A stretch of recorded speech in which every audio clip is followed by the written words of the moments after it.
জনপ্রিয় মা ধারাবাহিকের মাধ্যমে জনপ্রিয়তার শিখরে পৌঁছেছিল ছোট্ট মেয়ে ঝিলিক চরিত্রটি। সে সময় ঝিলিক নামেই তাকে বাঙালির ঘরে ঘরে চিনত। ঝিলিকের আসল নাম তিথি বসু। 2003 সালে জন্ম হয় তিথির। বর্তমানে তিনি টালিগঞ্জের রানীকুটি এলাকার বাসিন্দা।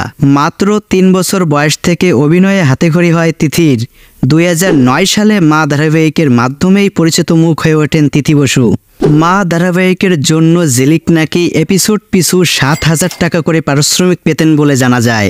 রানীকুঠির জিডি বিরলা স্কুলের ছাত্রী ছিলেন তিথি।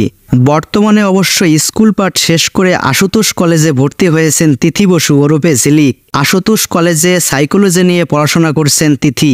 তৃতীয় শ্রেণীতে পড়ার সময় থেকে অভিনয়ের সুযোগ পান তিথি। তৃতীয় শ্রেণী থেকে নবম শ্রেণীতে পড়ার সময় পর্যন্ত তিথি মা ধারাবাহিকে অভিনয় করেন। মা ধারাবাহিকে অভিনয়ের জন্য টেলি সম্মান থেকে শুরু করে 20টিরও বেশি পুরস্কার পেয়েছেন তিথি। হৈমন্তী বলে বাংলাদেশের একটি ছবিতেও অভিনয় করেছেন তিথি বসু। শেষবার ময়ূরাক্ষী ধারাবাহিকে দেখা যায় তিথি বসুকে। তো বন্ধুরা, তিথি বসুর অভিনয় আপনাদের কাছে কেমন লাগতো অবশ্যই কমেন্টস করে জানাবেন।